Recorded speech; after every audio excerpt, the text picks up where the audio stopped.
بسم اللہ الرحمن الرحیم۔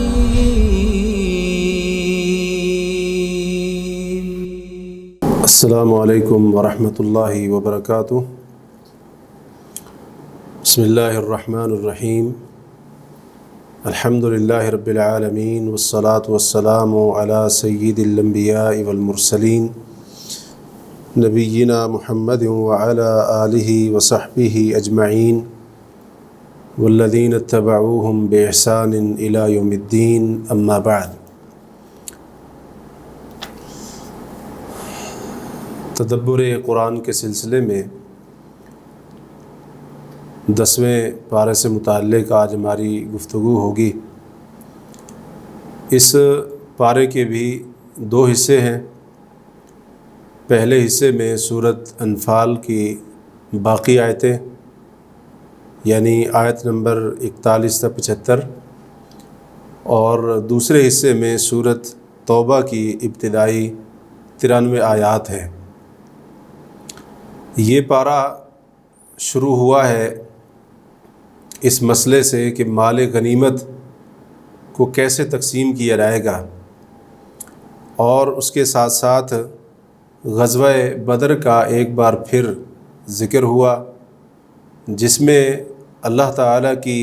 مدد کا ایک جو ذریعہ تھا مسلمانوں کے لیے وہ بھی ذکر کیا گیا کہ نبی صلی اللہ علیہ وسلم کو خواب کے اندر کفار کی تعداد تھوڑی دکھائی گئی، تو یہ بھی اللہ تعالیٰ کے مدد کرنے کا اور مسلمانوں کے تعاون کرنے کا ایک اہم ذریعہ تھا، جس سے مسلمانوں کے دلوں کو تقویت ملی۔ اس کے بعد اللہ رب العالمین نے یہیں پر غزوہ بدر کو یوم الفرقان کا نام دیا ہے۔ فرقان یعنی حق اور باطل کے درمیان فرق کرنے والا دن۔ تو غزوہ بدر کے ذریعے اللہ تبارک و تعالی نے حق کو غالب کر دیا اور باطل کو مغلوب کر دیا۔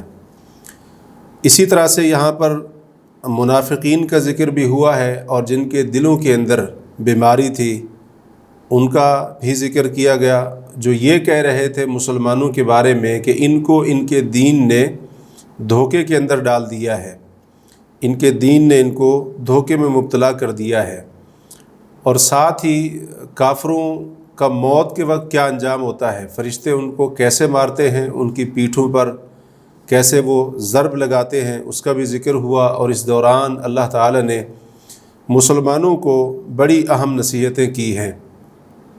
ان نصیحتوں پر اگر عمل کیا جائے تو اللہ تعالیٰ کی مدد مسلمانوں کو حاصل ہوگی۔ پہلی نصیحت یہ تھی کہ مقابلے کے وقت ثابت قدمی اختیار کرو، ڈٹے رہو، یعنی میدان چھوڑ کر مت بھاگو۔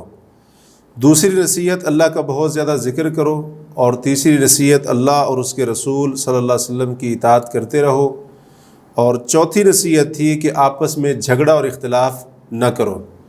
جب تم آپس میں جھگڑا اور اختلاف کرو گے تو تمہاری شان و شوکت، تمہاری قوت، سب کچھ جاتا رہے گا۔ اور پانچویں نصیحت، صبر کرو، اللہ صبر کرنے والوں کے ساتھ ہے۔ اور چھٹی نصیحت، ان لوگوں کی طرح مت ہو جانا جو اپنے گھروں سے تکبر کرتے ہوئے، اکڑتے ہوئے نکلے تھے، اور لوگوں کو دکھانے کے لیے اللہ کے راستے سے روکنے کے لیے نکلے تھے۔ اس مقام پر اللہ تعالیٰ نے ایک بڑا اہم اصول بیان فرمایا ہے۔ اس اصول پر خاص طور پر آج کے دور میں ہم مسلمانوں کو اس کے اوپر غور کرنے کی ضرورت ہے۔ اصول یہ ہے، فرمایا ذَلِكَ بِأَنَّ اللَّهَ لَمْ يَكُ مُغَيِّرًا نِعْمَةً أَنْعَمَهَا عَلَىٰ قَوْمٍ حَتَّى يُغَيِّرُوا مَا بِأَنفُسِهِمْ، کہ اللہ تبارک و تعالیٰ کسی نعمت کو تبدیل نہیں کرنے والا جو اس نے کسی قوم پر کی ہو، جب تک وہ قوم اپنی حالت خود نہ بدل دے۔ تو مطلب یہ ہے کہ جب تک ہم اپنی حالت کو خود نہیں بدلیں گے تب تک اللہ تبارک و تعالیٰ کی مدد بھی نہیں آئے گی۔ اور اسی طرح سے اگر ہمارے اوپر اللہ نے کوئی نعمت کی ہے اور اس نعمت کا ہم نے حق ادا نہیں کیا، تو جب تک اس کی ناشکری سے اور اس کی حق تلفی سے باز نہیں آئیں گے تب تک اللہ تبارک و تعالیٰ ہمارے معاملے کی اصلاح نہیں فرمائے گا۔ اس کے بعد کفار کی مذمت بیان کی گئی، اور ساتھ ہی یہودیوں کی بدعہدی کا اور معاہدوں کی خلاف ورزیوں کا ذکر ہوا، اور ایسے لوگوں کو مارکے کے اندر، جنگ کے اندر سخت سزا دینے کی تعلیم دی گئی تاکہ دوسرے لوگوں کے لیے وہ نشان عبرت بن جائیں۔ اسی طریقے سے یہ تعلیم دی گئی مسلمانوں کو کہ اگر کسی قوم کے ساتھ تمہارا معاہدہ ہو اور تمہیں ڈر ہو کہ وہ خیانت کریں گے، وعدہ خلافی کریں گے، تو تم وعدہ خلافی یا خیانت کرنے کی بجائے پہلے ان کو آگاہ کر دو کہ ہمیں تمہاری طرف سے خیانت بدعہدی کا ڈر ہے، لہٰذا ہم بھی اس معاہدے کو ختم کرنے کا اعلان کرتے ہیں، تاکہ دونوں طرف سے معاملہ برابر ہو جائے اور تم خیانت جیسے جرم کے اندر مبتلا نہ ہو جاؤ۔ اور ساتھ ہی یہاں پر اللہ تعالیٰ نے کفار کو یہ دھمکی دی ہے، فرمایا کہ وہ یہ نہ سمجھے کہ وہ بچ گئے ہیں، اللہ تعالیٰ کے عذاب سے وہ بھاگ نہیں سکتے ہیں۔ اور ساتھ ہی مسلمانوں کو یہ تعلیم دی، وَأَعِدُّوا لَهُم مَّا اسْتَطَعْتُم مِّن قُوَّةٍ وَمِن رِّبَاطِ الْخَيْلِ تُرْهِبُونَ بِهِ عَدُوَّ اللَّهِ وَعَدُوَّكُمْ، کہ اے مسلمانوں جتنی تمہارے پاس استطاعت اور طاقت ہو، دشمنوں کے لیے تم قوت کو تیار رکھو، اور اسی طرح سے گھوڑے باندھنا، گھوڑوں کی تربیت، اس کو تیار رکھو تاکہ تم اس قوت کے ذریعے اپنے اور اللہ کے دشمنوں کو تم ڈرا سکو اور ان کے دلوں کے اندر اپنا رعب اور دبدبہ ڈال سکو۔ اور ساتھ ہی اللہ تعالیٰ نے مال خرچ کرنے کی فضیلت بھی بیان فرما دی۔ پھر نبی صلی اللہ علیہ وسلم کو یہ حکم دیا کہ آپ اہل ایمان کو قتال کے اوپر ابھاریں، اور مسلمانوں کے اوپر اللہ نے جو ایک احسان عظیم فرمایا کہ ان کے دلوں کو جوڑ دیا اور ان کے دلوں میں ایک دوسرے کے لیے محبت اور الفت ڈال دی، اللہ نے اس احسان کا ذکر کیا۔ اور ساتھ ہی یہ فرمایا کہ اے نبی صلی اللہ علیہ وسلم، اگر اللہ ان کے دلوں کو نہ جوڑتا اور آپ پوری دنیا کے خزانے خرچ کر ڈالتے، تب بھی آپ ان کے دلوں میں الفت اور محبت نہیں ڈال سکتے تھے۔ یہ الفت اور محبت ہی کا نتیجہ ہے کہ تمام اہل ایمان، تمام مومنین صحابہ آپ کے ساتھ متفق اور متحد ہیں، اور اسی طرح سے وہ اکٹھے ایک جماعت کی شکل میں موجود ہیں۔ ساتھ ہی نبی صلی اللہ علیہ وسلم کو یہ تعلیم دی گئی کہ اگر دشمن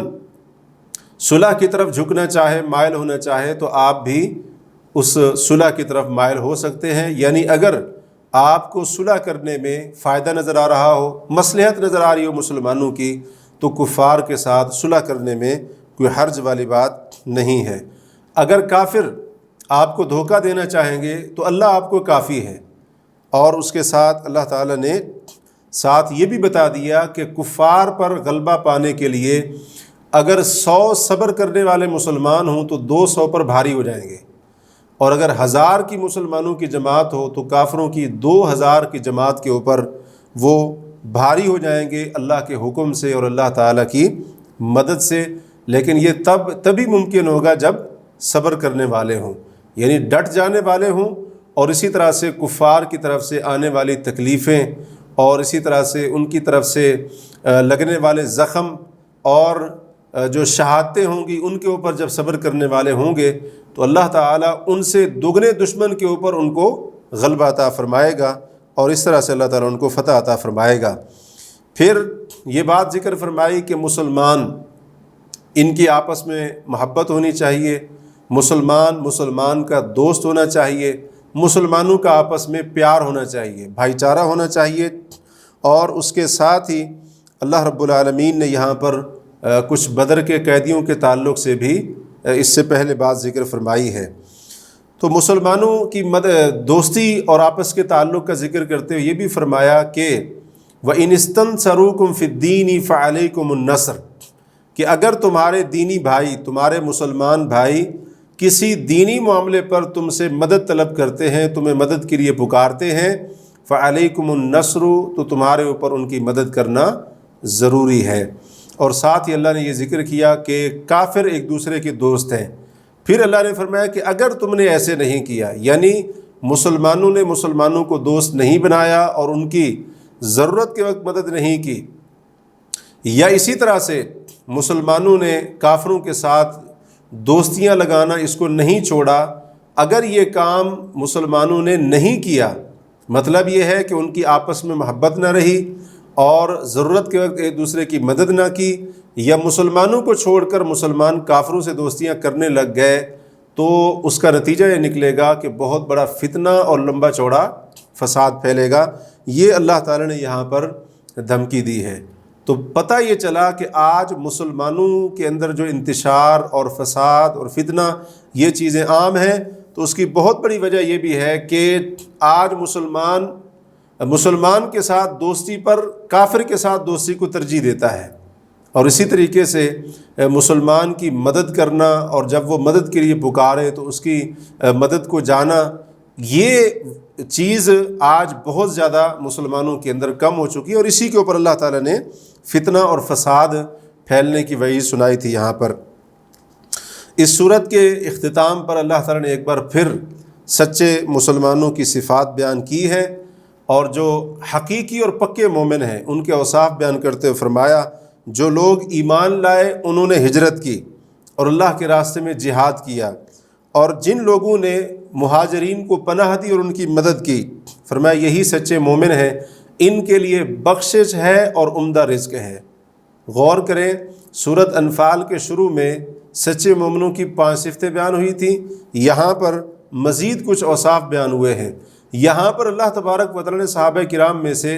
مہاجرین کا ذکر بھی کر دیا، انصار کا ذکر بھی کر دیا، اور ان کے بارے میں اللہ نے 3 باتیں کہی ہیں جو بڑی قابل غور ہیں۔ پہلی بات یہ ہے اولئک هم المؤمنون حقا، اللہ نے فرمایا یہ سچے اور پکے مومن ہیں۔ لہٰذا قرآن کے اس بیان کے مطابق ہمارا ایمان ہونا چاہیے تمام مہاجر صحابہ، تمام انصاری صحابہ یہ سچے اور پکے مومن تھے، ان کے ایمان کے اندر کوئی شک نہیں ہے۔ جو شخص مہاجرین یا انصار میں سے کسی صحابی کے ایمان کے بارے میں شک کرتا ہے، وہ قرآن کو جھٹلا رہا ہے، وہ قرآن کی تکذیب کر رہا ہے۔ تو اس لیے اس بات کا خیال رکھنا چاہیے، صحابہ کے ایمان کے بارے میں گفتگو کرنا، صحابہ کے ایمان پر زبان درازی کرنا، یہ قرآن کو جھٹلانے والی بات ہے۔ دوسری بات اللہ نے یہاں پر یہ کی ہے لہم مغفرتن، ان کے لیے بخشش ہے۔ اللہ نے مہاجر صحابہ ہوں، انصاری صحابہ ہوں، سب کے لیے مغفرت اور بخشش کا اعلان کر دیا ہے۔ تو جب اللہ تعالیٰ نے ان کو بخشنے کا اعلان فرما دیا ہے اور ان کے لیے مغفرت کا اعلان کر دیا ہے، تو اب ایک مسلمان اسلام کا نام لینے والا اٹھے اور صحابہ کے اوپر زبان درازی کرنا شروع کر دے، اور ان کی غلطیاں ڈھونڈ ڈھونڈ کر لوگوں کے سامنے بیان کرنا شروع کر دے، ان کے بارے میں لوگوں کے دلوں میں بغض پیدا کرنے کے لیے، اور اسی طرح سے ان کی شان کے اندر گستاخی کرنے کے لیے، تو یقیناً وہ شخص اپنی عاقبت کو، آخرت کو برباد کر رہا ہے۔ اگر صحابہ سے کچھ غلطیاں سرزد ہوئی بھی، بتقاضۂ بشریت انسان تھے، وہ فرشتے نہیں تھے، اگر ان سے بتقاضۂ بشریت کچھ غلطیاں کوتاہیاں ہوئیں، اللہ نے قرآن کے اندر اعلان کر دیا ہے لہم مغفرتن، ان کے لیے بخشش ہے۔ سورہ انفال کے شروع میں بھی یہی لفظ استعمال ہوئے تھے، وہاں پر تھا لہم درجات عند ربہم، ان کے لیے ان کے رب کے ہاں بڑے بلند درجات ہیں، ومغفرتن، اور بخشش ہے۔ اور تیسرا اعلان اللہ نے یہاں پر یہ کیا ہے سورۃ انفال کے آخر میں ورزق کریم، ان کے لیے بڑا عمدہ رزق ہے، یعنی جنت کی نعمتیں، جنت کے انعامات، جنت کے باغات، یہ ساری کی ساری چیزیں اللہ رب العالمین نے ان حقیقی اور سچے اہل ایمان کے لیے تیار کر رکھی ہیں۔ تو جس انسان کو اپنے ایمان کی فکر ہے، اور جو بندہ اپنے ایمان کو تباہ اور برباد ہونے سے بچانا چاہتا ہے، وہ صحابہ کے بارے میں اپنی زبان کو خاموش رکھے۔ یہ وہ عظیم ہستیاں ہیں جن کے ایمان کی اللہ نے گواہی دی، یہ وہ عظیم لوگ ہیں جن کو اللہ نے پکے اور سچے مومن کہا ہے، اور یہ وہ عظیم لوگ ہیں جن کے لیے اللہ تعالیٰ نے جنت کے وعدے، اپنی رضا کے وعدے کیے، اور اسی طریقے سے اللہ رب العالمین نے ان کے لیے بخشش کے اعلان کر رکھے ہیں۔ اللہ نے معاف کر دیا ان کو، ان سے درگزر کر دیا۔ سورۃ آل عمران 4 پارے کے اندر یہ بات گزر چکی ہے۔ تو جب یہ سارے کے سارے اعزاز صحابہ کرام کو اللہ نے دے دیے ہیں، معافی کا اعلان بھی کر دیا، گناہوں کی بخشش کا اعلان بھی کر دیا، جنت کا اعلان کر دیا، اور اسی طرح سے بخشش کے وعدے کر دیے، اللہ نے راضی ہونے کا اعلان کر دیا، تو اس کے بعد کیا بچتا ہے؟ تو یہ تو پھر یہی بات ہوئی نا کہ اللہ راضی ہے، اور بندہ جو ہے نا ان کے بارے میں زبان درازی کر کے اللہ تعالیٰ کی رضا کے اوپر گویا کہ اعتراض کر رہا ہے۔ اللہ نے معاف کر دیا، اللہ نے بخش دیا، اور ایک بندہ اپنی عاقبت کو برباد کرنے کے لیے ان کے بارے میں اس طرح کے جملے اور باتیں کرتا ہے، ان کی غلطیاں لے کر اچھالتا ہے اور اس قسم کی باتیں کرتا ہے کہ وہ گویا کہ نعوذ باللہ من ذالک اسلام کے دشمن تھے، مسلمانوں کے دشمن تھے، تو وہ شخص گویا کہ اللہ تعالیٰ کی معافی اور مغفرت کو ماننے کے لیے تیار نہیں ہے، تو یہ تو اللہ تعالیٰ کے ساتھ کھلی عداوت ہے اور دشمنی ہے اور اللہ تعالیٰ کی توہین ہے۔ اور جیسا کہ آپ کو بتایا کہ صحابہ کے ایمان کے بارے میں گفتگو کرنا، ان کے ایمان پر شک کرنا، یہ قرآن کے اوپر شک کرنا ہے، اور قرآن کے بارے میں شک کرنے والا مسلمان نہیں ہو سکتا ہے۔ اس کے بعد سورت توبہ شروع ہو رہی ہے، اور یہ سورت توبہ، اس کو سورت البراء بھی کہا جاتا ہے، اور بھی اس کے بہت سارے نام مفسرین نے ذکر کیے ہیں۔ اس سورت کا بنیادی موضوع جنگ تبوک کے حالات تفصیل کے ساتھ بیان کرنا، اور پھر اس موقع پر منافقین نے جو بہانے بنائے اور جو سازشیں کیں، اور اسی طرح سے ان کی ہرزہ سرائیاں، ان کی گستاخیاں جو اس موقع پر کھل کر سامنے آئیں، ان کا بھی اس صورت کے اندر بڑی تفصیل کے ساتھ ذکر کیا گیا ہے۔ بہت ساری آیات اس صورت کے اندر، بلکہ یوں کہہ لیں کہ صورت کا بڑا حصہ منافقین کی سازشوں سے پردہ اٹھانے پر مشتمل ہے۔ تو غزوہ تبوک 9 ہجری کے اندر ہوا، مطلب یہ ہے کہ نبی صلی اللہ علیہ وسلم کی زندگی کے بالکل آخری جو سال تھے ان کے اندر یہ سورت توبہ نازل ہوئی۔ اس سورت کے شروع میں اللہ تبارک و تعالیٰ نے یہ بتایا ہے کہ مشرکین کے ساتھ جو معاہدے اے مسلمانوں تم نے کیے تھے، ان معاہدوں سے اب برات کا اعلان کیا جا رہا ہے، یعنی ان معاہدوں کی اب کوئی حیثیت نہیں ہے۔ 4 مہینے کی مہلت دی جا رہی ہے، اس کے بعد یہ معاہدے اور یہ مہلت ختم ہو جائے گی، الا یہ کہ اگر کسی کے ساتھ تمہارا کسی خاص مدت تک معاہدہ ہو تو اس مدت تک تم نے معاہدے کو پورا کرنا ہے، ورنہ 4 مہینے کی مہلت ہے، اس کے بعد کوئی معاہدہ نہیں، اور اسی طرح سے اعلان برات ہے۔ اور پھر اللہ تبارک و تعالیٰ نے یہاں پر یہ بھی ذکر کیا ہے کہ حرمت والے مہینے گزرنے کے بعد مشرکین کے ساتھ قتال کرو، اور یہ بھی یہاں پر ذکر کر دیا اگر وہ توبہ کر لیں، یعنی شرک اور کفر سے توبہ کر لیں، کلمہ پڑھ لیں، نماز پڑھنے لگ جائیں، زکوٰۃ دینے لگ جائیں، تو ان کے راستے کو چھوڑ دو۔ مطلب یہ ہے کہ تمہارے وہ دینی بھائی ہیں، کیونکہ جب انسان کلمہ پڑھ لے، نماز پڑھنے لگ جائے، زکوٰۃ دینے لگ جائے تو وہ مسلمان ہو جاتا ہے، اور مسلمان کا خون کرنا، خون بہانا، یہ اسلام کے اندر حلال نہیں ہے، یہ حرام ہے۔ تو اس لیے فرمایا ان کا راستہ چھوڑ دو، اور ساتھ ہی یہ بھی بتا دیا کہ اگر مشرکین میں سے کوئی تم سے پناہ مانگتا ہے اس کو پناہ دے دو، بلکہ اس کو وہاں تک پہنچاؤ جہاں تک امن والی جگہ ہو، جنگ والے علاقے سے اس کو نکال کر اس کو امن والی جگہ تک پہنچاؤ، اور پھر اس کو موقع دو تاکہ وہ اللہ کا کلام سن سکے۔ ممکن ہے، یعنی ممکن ہے اللہ کا کلام سن کر اس کے دل میں اسلام کی محبت پیدا ہو اور وہ پھر مسلمان ہو جائے۔ اور اس کے بعد اللہ رب العالمین نے مشرکین کی بدعہدیاں اور مسلمانوں کے ساتھ ان کی دشمنی، اس سے پردہ اٹھایا۔ اللہ نے فرمایا کہ کسی مسلمان کے بارے میں یہ مشرک نہ تو کسی وعدے معاہدے کا خیال کرتے ہیں اور نہ ہی کسی رشتہ داری کا خیال رکھتے ہیں۔ اور پھر ان کی زیادتیوں کا ذکر کرتے ہوئے اللہ رب العالمین نے ان سے قتال کرنے کی مسلمانوں کو ترغیب دلائی، خاص طور پر ان میں سے جو اپنی قسموں کو توڑنے والے اور اسی طریقے سے وعدوں کو توڑنے والے ہیں، اور فرمایا کہ جو تمہارے دین کے اوپر طعن کرنے والے، یعنی تمہارے دین کی تنقیص کرنے والے، تمہارے دین کے اوپر زبان درازی کرنے والے ہیں، اللہ نے ان کو ائمۃ الکفر، کفر کے امام، لیڈر قرار دیا، اور فرمایا کہ ان کے ساتھ تم قتال کرو تاکہ اپنی ان حرکتوں سے باز آ جائیں۔ تو یہ جو اللہ نے فرمایا نا وَطَعَنُوا فِي دِينِكُمْ، تمہارے دین کے اندر وہ طعن کریں، اس سے 2 باتیں واضح ہو رہی ہیں۔ پہلی بات یہ ہے کہ اسلام کے اوپر اعتراض کرنا، تنقید کرنا، یہ کافروں کا کام ہے، مسلمانوں کا کام نہیں ہے۔ آج افسوس کی بات ہے، اسلام کا نام لینے والے خود اسلام کے اوپر تنقید کر رہے ہیں، اور آج نام نہاد کلمہ پڑھنے والے خود اپنے دین کے اوپر اعتراض کر رہے ہیں، خود اپنے دین کے بارے میں اپنی زبانوں سے زہر اگل رہے ہیں۔ تو یہ تو کافروں کا کام تھا، اللہ کے دشمنوں کا کام تھا اسلام کا نام لینے والوں نے بھی یہ کام شروع کر دیا، اور یہ بات نفاق کی علامت ہے، بندے کے منافق ہونے کی دلیل ہے کہ وہ اسلام کا نام بھی لے، اسلام کو ماننے کا دعویٰ بھی کرے، اور پھر دین کے بارے میں اپنی زبان سے زہر اگل رہا ہو۔ قرآن پر کبھی اعتراض ہے، کبھی شریعت کے مسائل پر اعتراض ہے، اور اسی طرح سے کبھی کس چیز کے اوپر اعتراض ہے، تو یہ ایک سچے مسلمان کا کام نہیں ہو سکتا ہے۔ دوسری بات یہ ہے کہ یہ جو حصہ ہے آیت کا وَطَعَنُوا فِي دِينِكُمْ،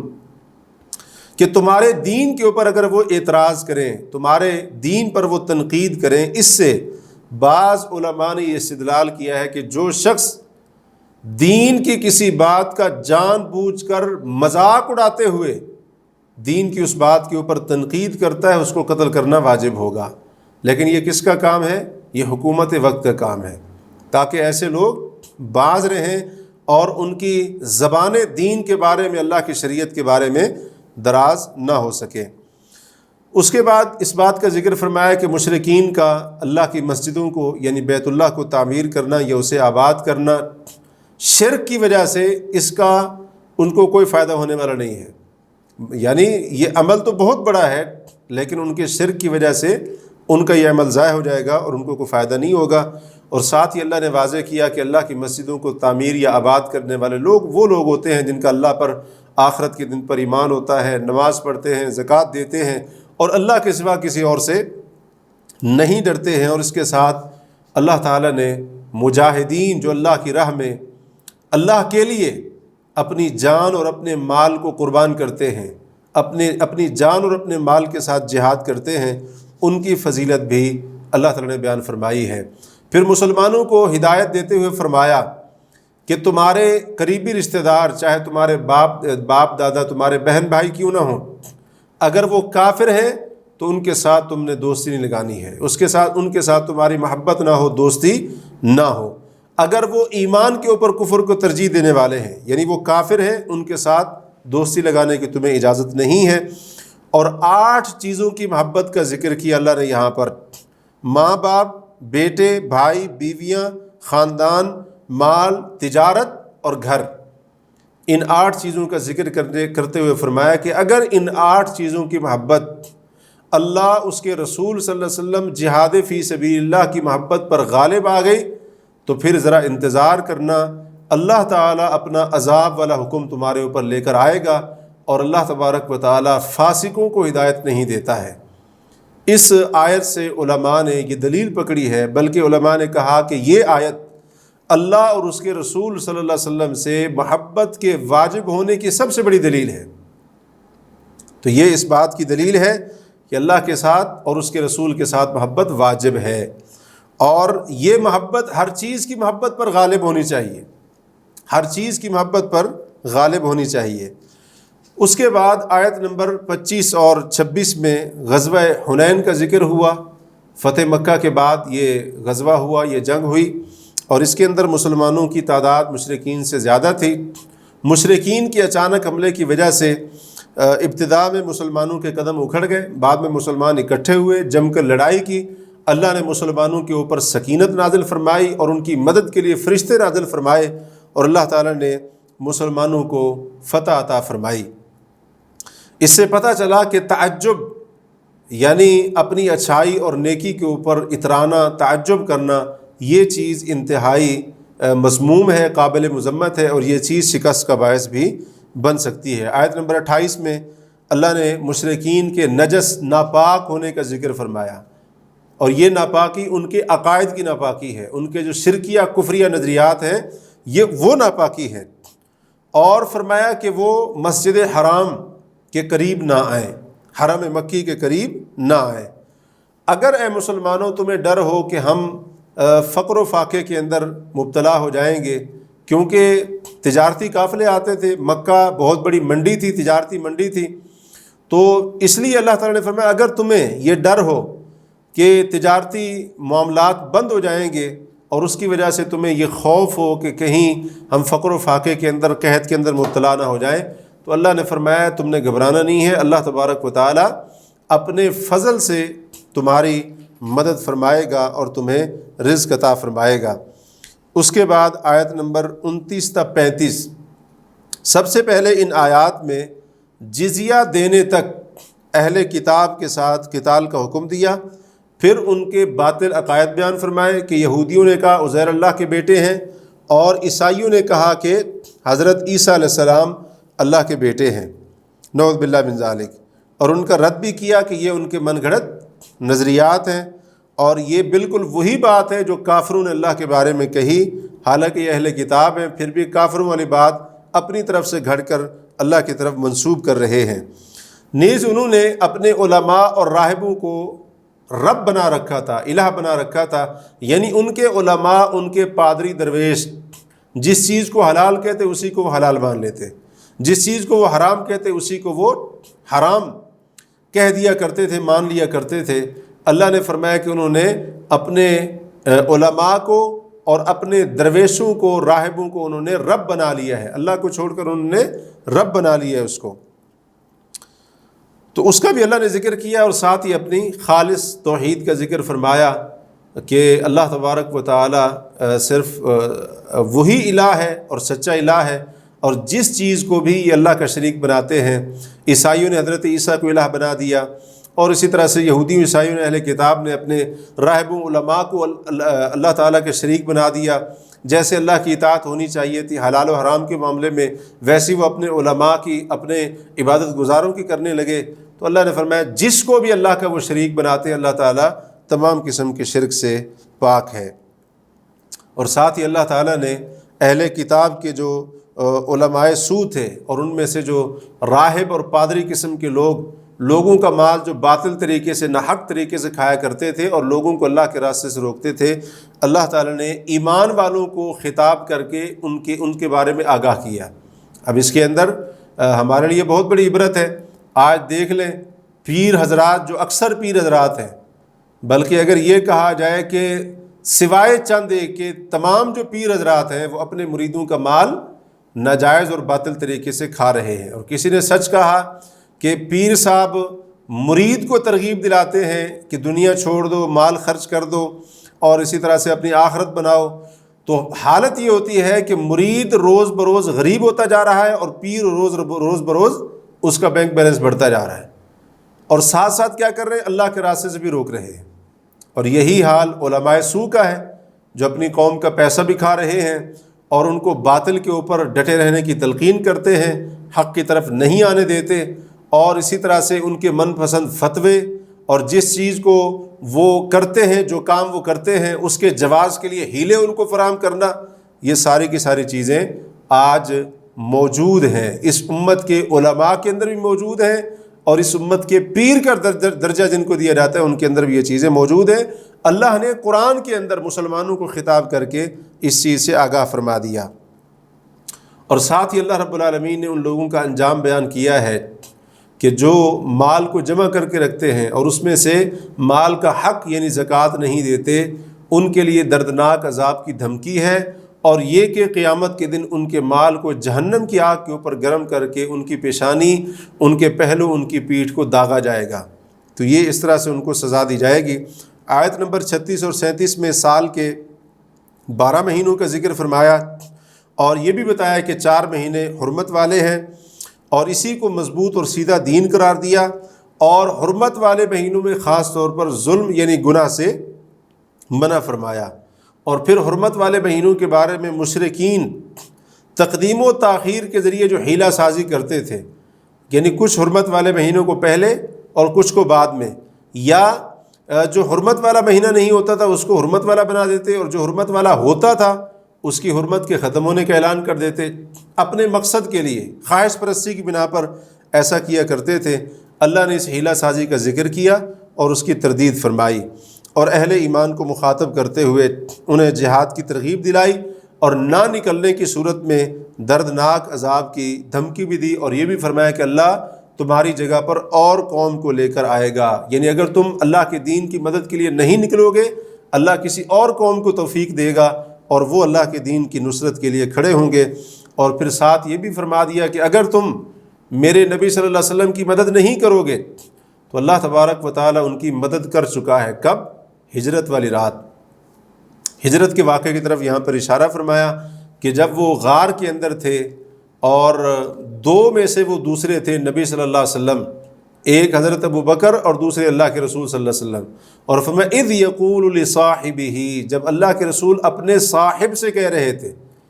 یہ علماء کہتے ہیں حضرت ابو بکر کی بہت بڑی شان ہے کہ حضرت ابو بکر کا صحابی ہونا قرآن کی نص سے ثابت ہو رہا ہے، یہ ان کی بہت بڑی فضیلت ہے۔ تو اس لیے جس نے کہا کہ علماء نے کہا کہ جو شخص حضرت ابو بکر کے صحابی ہونے کا انکار کرے وہ قرآن کو جھٹلانے کی وجہ سے کافر ہو جائے گا۔ اس طرح کی بات بعض اہل علم سے سراحت سے ملتی ہے۔ تو اذ یقول لصاحبہ، جب اپنے صاحب ابو بکر سے کہہ رہے تھے لا تحزن ان اللہ معنا، آپ گھبرائے نہیں، بے شک اللہ ہمارے ساتھ ہے، تو بالکل وہی جملے جو نبی صلی اللہ علیہ وسلم نے کہے تھے اللہ نے قرآن بنا کر نازل فرما دیے، اور بتایا کہ اللہ نے جیسے ہجرت والی رات اپنے نبی کی مدد کی تھی، اے مسلمانوں اگر تم ہمارے نبی کی نصرت کے لیے جہاد نہیں کرو گے اور گھروں سے نہیں نکلو گے تو اللہ تعالیٰ ان کی ویسے مدد کرنے کے اوپر طاقت رکھتا ہے۔ اور پھر اس کے بعد اللہ رب العالمین نے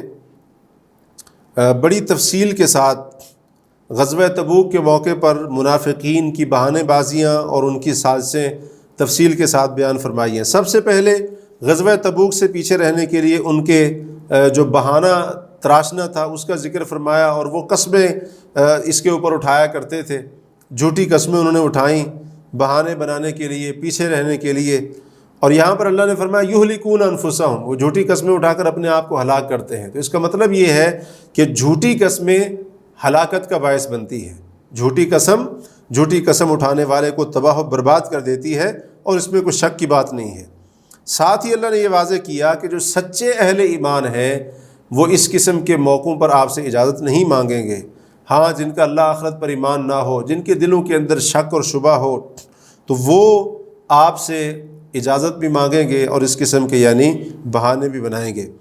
پھر اس غزوے سے پہلے ان کے جو معاملات تھے فتنے والے، اور اسی طرح سے معاملات کو الٹ پلٹ کرنا، خلط ملط کرنا، اللہ نے اس کا بھی حوالہ دیا۔ مطلب یہ ہے کہ یہ ابھی یہ نہیں کر رہے ہیں، بلکہ غزوہ تبوک سے پہلے بھی ان کا یہی حال تھا اور یہی ان کی کیفیت تھی۔ منافقین کے دلوں میں مسلمانوں کے بارے میں جو بغض تھا اس کا ذکر کرتے ہوئے فرمایا کہ اگر تمہیں کوئی مصیبت آتی ہے تم پر تو یہ بڑے خوش ہوتے ہیں، تمہارے اوپر کوئی انعام ہوتا ہے تو ان کو بڑی تکلیف ہوتی ہے، اور تمہارے بارے میں ان کو انتظار رہتا ہے کہ کوئی مصیبت اور تکلیف ان پر آئے۔ تو یہ ان کے بغض کی کیفیت ہوا کرتی تھی۔ اور ساتھ ہی اللہ تعالیٰ نے ان کے دین اور اطاعت سے خارج ہونے کا ذکر کرتے ہوئے فرمایا کہ تم خوشی خوشی مال خرچ کرو اے منافقو، یا زبردستی مال خرچ کرو، اللہ تبارک و تعالیٰ تمہارے خرچ کیے مال کو قبول نہیں کرے گا۔ اور اس کے اللہ تعالیٰ نے یہاں پر 3 بڑے اسباب ذکر کیے ہیں۔ پہلا سبب، اللہ اور اس کے رسول کے ساتھ کفر کرنے کی وجہ سے تمہارا مال قبول نہیں کیا جائے گا۔ دوسرا سبب، سست ہو کر نماز کی طرف آنا، یہ بھی ایک سبب، اور تیسرا سبب، نہ چاہتے ہوئے مال کو خرچ کرنا۔ تو ان 3 اسباب کی بنا پر تمہارا خرچ کیا مال اللہ کے ہاں قبول نہیں ہوگا۔ پھر ان کی بزدلی کا ذکر ہوا، جھوٹی قسمیں اٹھا کر مسلمانوں کو راضی کرنا، یہ یقین دلانا کہ ہم تم ہی میں سے ہیں، اس کا بھی ذکر ہوا۔ اور ساتھ ساتھ نبی صلی اللہ علیہ وسلم جب صدقات کو تقسیم کرتے تھے اس پر وہ جو اعتراض کرتے تھے اللہ نے اس کا بھی ذکر فرمایا ہے۔ تو ایسے بدبخت تھے، اللہ کے رسول کی بھی گستاخی کرتے، اور آپ علیہ الصلاۃ والسلام کی صدقات کی تقسیم کے اوپر بھی ان کو اعتراض ہوتا تھا۔ اس لیے اللہ تعالیٰ نے یہاں پر آیت نمبر 60 کے اندر صدقے کے جو مصارف ہیں، یعنی جو صدقے کے حقدار ہیں، فقراء، مساکین وغیرہ، ان کا تفصیل کے ساتھ ذکر فرما دیا ہے۔ اور پھر ان کی ایک اور گستاخی کا ذکر کیا کہ نبی صلی اللہ علیہ وسلم کو تکلیف پہنچاتے اور کہتے کہ کان کے کچے ہیں، نعوذ باللہ من ذالک، یعنی ہر سنی سنائی بات کے اوپر یہ توجہ کرنا شروع کر دیتے ہیں، ہر سنی سنائی بات جو ہے نا اس کے اوپر یقین کر لیتے ہیں۔ تو یہ اس قسم کی گستاخی کی اللہ کے رسول صلی اللہ علیہ وسلم کی، اللہ نے فرمایا کہ جو لوگ اللہ اور اس کے رسول کو تکلیف دیتے ہیں ان کے لیے دردناک عذاب ہے۔ تو دردناک عذاب کی دھمکی اللہ تبارک و تعالیٰ نے دی ہے، تو جس سے پتہ چلتا ہے کہ اللہ کے رسول صلی اللہ علیہ وسلم کو تکلیف پہنچانا، آپ کے لیے گستاخی والے جملے استعمال کرنا، آپ کی توہین کرنا اتنا بڑا جرم ہے کہ عذاب علیم کی اللہ نے یہاں پر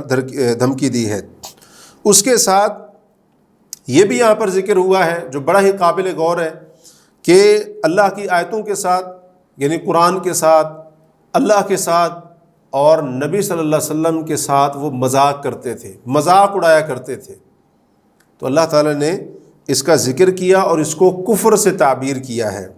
فرمایا قل اب اللہ و آیاتہ و رسولہ کنتم تستہزئون، آپ کہہ دیجئے کیا تم اللہ کے ساتھ، اللہ کی آیتوں کے ساتھ اور اس کے رسول کے ساتھ مذاق کرتے ہو، ان کا مذاق اڑاتے ہو؟ لا تعتذروا قد کفرتم بعد ایمانکم، بہانے نہ بناؤ، تم ایمان لانے کے بعد کافر ہو چکے ہو۔ اس سے پتہ چلا کہ اللہ تعالیٰ، اللہ کی آیات اور اللہ کے رسول صلی اللہ علیہ وسلم کا مذاق اڑانا یہ اتنا بڑا جرم ہے کہ اس کی وجہ سے انسان دین اسلام سے مرتد ہو جاتا ہے۔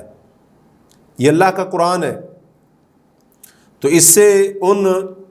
عام مسلمانوں کو یہ بات سمجھ لینی چاہیے کہ آئے روز خاص طور پر ہمارے ملک کے اندر یہ جو گستاخی ہوتی رہتی ہے اللہ تعالیٰ کی، اور اسی طرح سے کوئی نبی علیہ الصلوۃ والسلام کے بارے میں زبان درازی کر رہا ہے، کوئی قرآن کی کسی آیت یا حکم کا مذاق اڑا رہا ہے، تو لوگ عام طور پر یہ سمجھتے ہیں کہ ہے تو مسلمان، نہ کلمہ پڑھنے والا ہے۔